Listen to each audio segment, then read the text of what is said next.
For decades, Meryl Streep was seen as Hollywood's untouchable figure, poised, disciplined, and seemingly above personal conflict. She never appeared petty, never exposed resentment, never let bitterness show. But at 76, that image cracked. In a rare and startling admission, Streep revealed that there were actors she didn't merely dislike, but openly hated. When the name surfaced, the reaction was immediate and intense. These were not minor competitors or forgotten colleagues.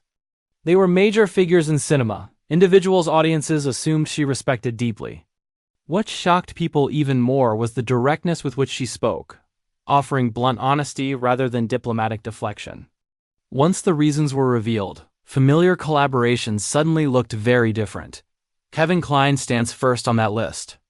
On screen, he appeared to be the ideal partner for Streep in Sophie's Choice, 1982.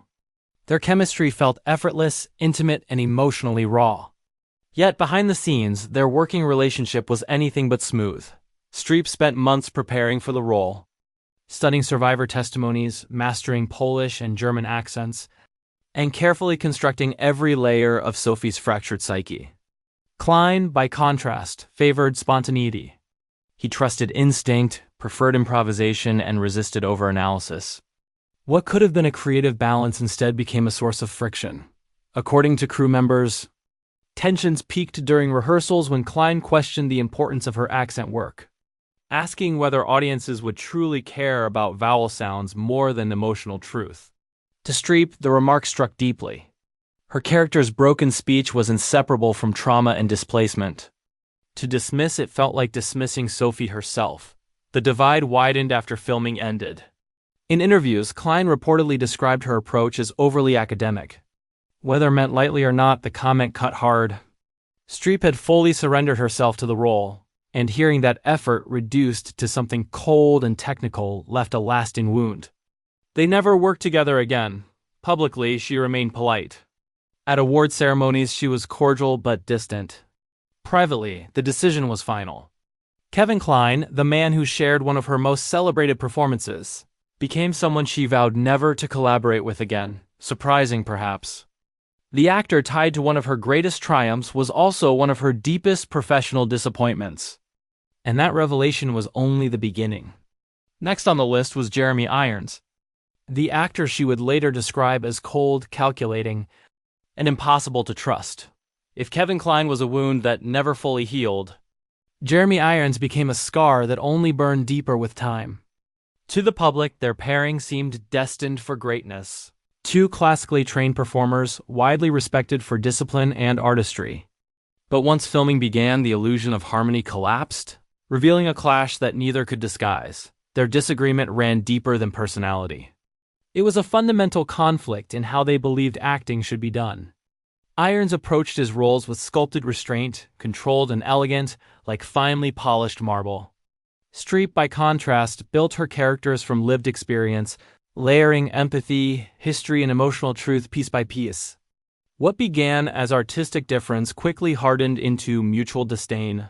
During one rehearsal, tension reportedly spiked when Irons brushed off her meticulous accent work as mere technical flair. To Streep, that comment crossed a line. She has long believed that an accent is not decoration, but biography, a record of survival, trauma, and identity. To diminish it felt like a betrayal of the real people she sought to honor through her performances. From that moment on, the divide was permanent. He viewed her as self-indulgent. She saw him as emotionally vacant.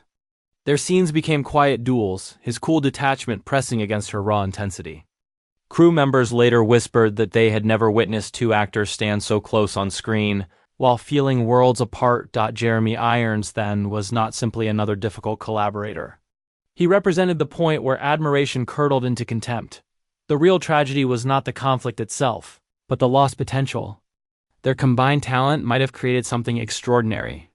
Instead, it produced distance and silence. Then came Alec Baldwin, a very different kind of storm. No one expected a light-hearted romantic comedy to become a battleground.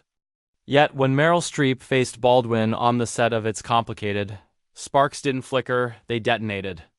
What audiences later enjoyed, as sharp banter and chemistry masked a constant struggle for control behind the scenes. Director Nancy Meyers believed Baldwin's improvisational energy would complement Streep's precision. Instead, it became a source of constant friction.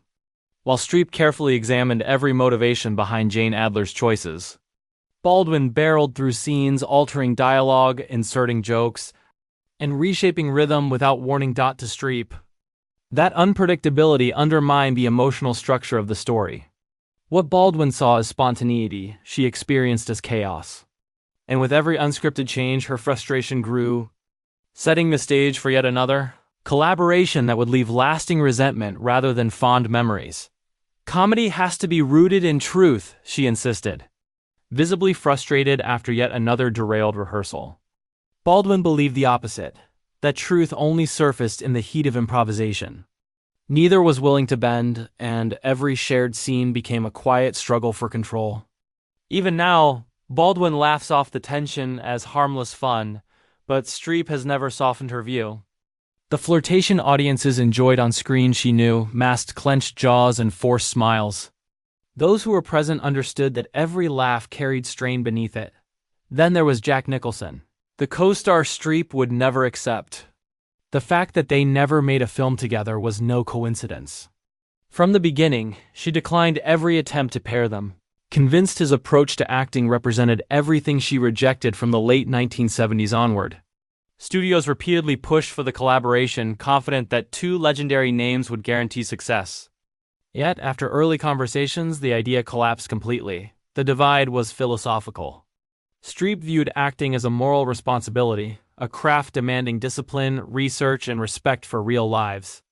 Nicholson treated it as instinct, swagger, and freedom. When he once dismissed preparation in interviews as intellectual self-indulgence, the remark struck her deeply. For Streep, authenticity was sacred.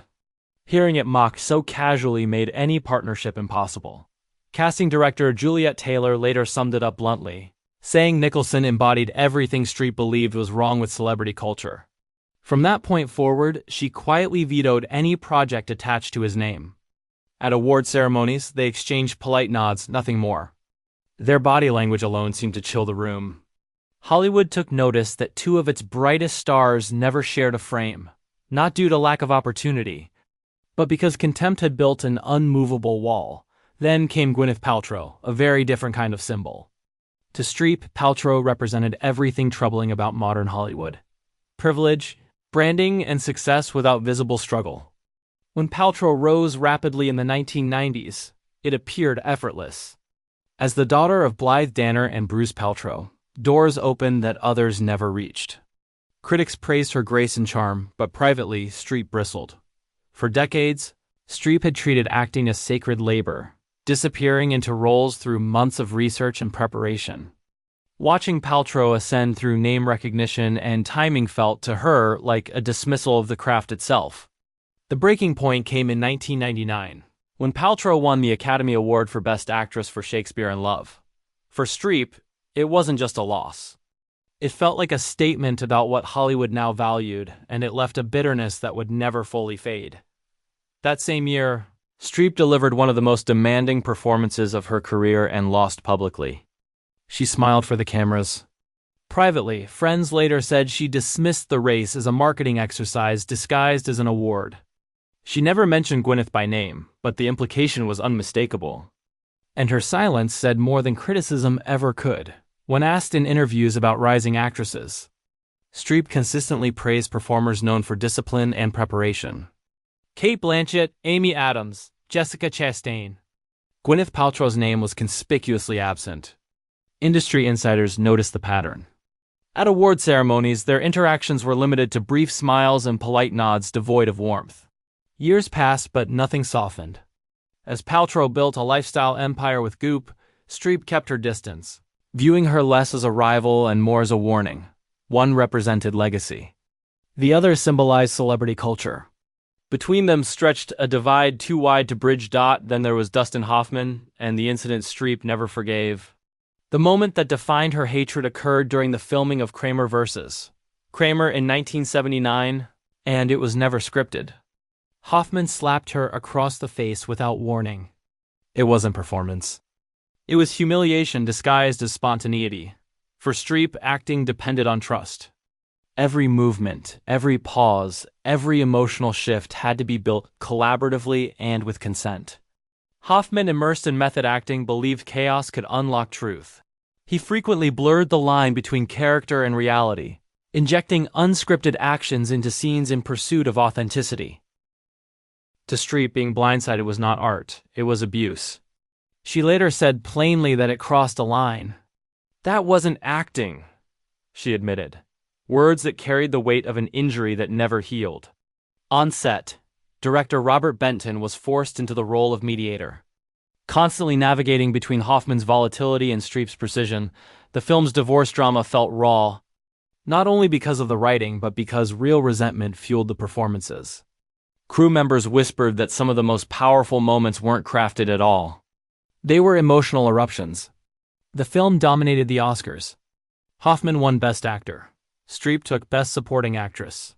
The world saw brilliance. Streep carried scars. She never worked with Hoffman again. And in later interviews, she described the experience as creatively effective but personally unbearable. 6 actors. 6 grudges. And not one of them forgiven. Which story surprised you the most?